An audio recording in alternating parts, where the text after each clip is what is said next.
Hi,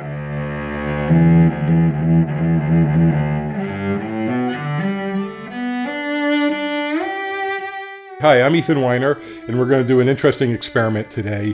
One of the holy grails, I think, of audiophile recordings is you want to be able to put on the CD in your CD player, sit back, and have it sound like a string quartet is right there in the room, or a rock band. And I think that's kind of the goal in many cases. So this is something that's always intrigued me. I came at one point really close to hiring a professional string quartet for a couple $1,000s to record one of my pieces. I was going to close mic everything and see how close I could come, but that was just too expensive, so I'm going to do it myself instead.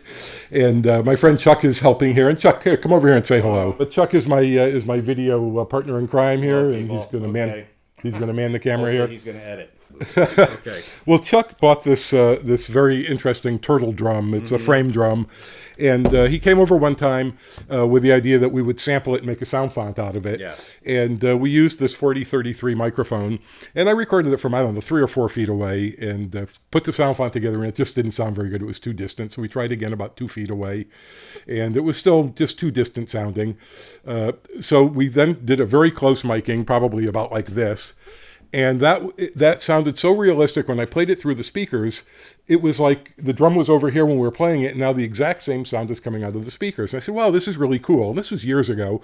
So I always had it in the back of my mind that I'd like to try an experiment to see how close we can actually get to record some instruments and play them back and have it sound like it's really right there in the room with you. That's right. So just to explain the setup a little bit here, the first thing I'm going to try, which I think is pretty easy, is my Fender guitar amp. And I also noticed the same phenomena when I was recording the lead guitars for my television video.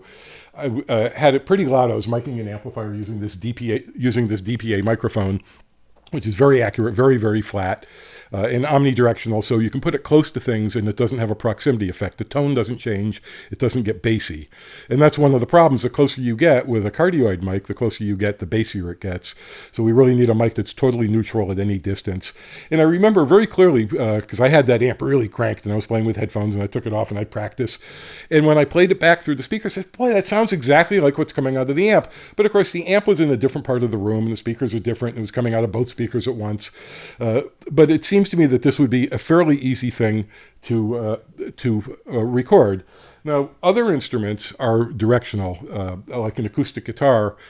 Some of the highs might go here and the low mids might go this way. And I know with a cello, the bass often goes out the back to one side. So that's a little trickier. If you get very close to a cello or an acoustic guitar, you'll favor one part of the sound over another. So where do you put the close mic for this test to have it sound like what it's really going to sound like about 4 or 5 feet away? So we're going to find out together. Obviously, you all can't be here while I'm doing this test. So to simulate it, what I'm going to do is I'm going to put this 4033 microphone about 5 feet in front of this Mackie speaker, which is very flat, and this Fender guitar amp.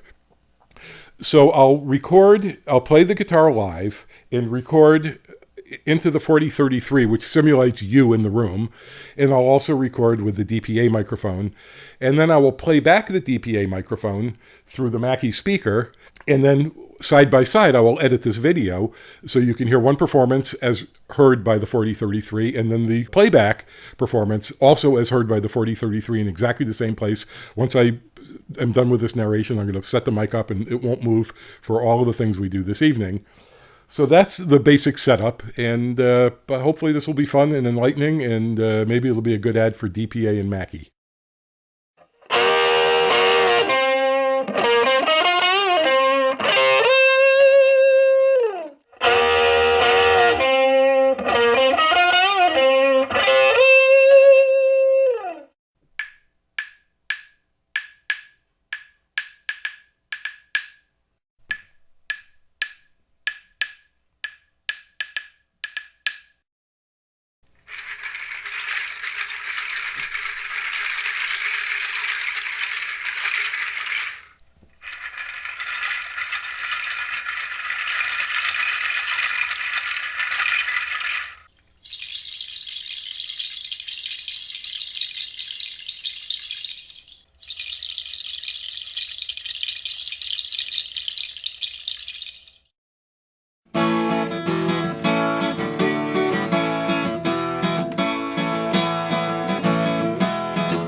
So it's now 2 days after we did this experiment. I myself didn't know how it was going to come out until I put the video footage together and heard the different recordings side by side. My friend Chuck, the camera expert, lives about half an hour away, so rather than make him come all the way up to my own studio, we're here in Chuck's studio for this little follow-up. So this was an interesting experiment, I think. It didn't come out quite as perfectly as I had hoped. I thought I was going to nail all of the instruments to sound exactly the same through the speaker. Especially the electric guitar I thought would be a little closer. But certainly the percussion all, to me, sounds very close. The claves and the shakers, and even the cello was surprisingly close. Obviously there's a little bit of a difference, but considering how a microphone usually needs to be a little farther away from the cello to pick up the full balance of sound, I thought it came out pretty well.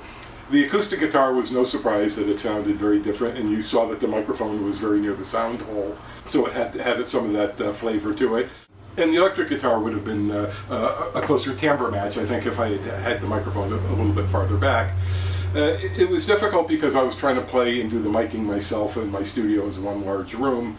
If this had been a two-room studio and we had a third person just to do the audio engineering and run back and forth and compare, I think we could have done that, because I know when I recorded the lead guitars for my television video, the guitars coming from the speaker really sounded just like what was coming out of the amp. And if I had access to an anechoic chamber, I think the acoustic guitar and cello could have also been totally realistic. So hope you enjoyed it, and I think we all learned something, and stay tuned for the next video.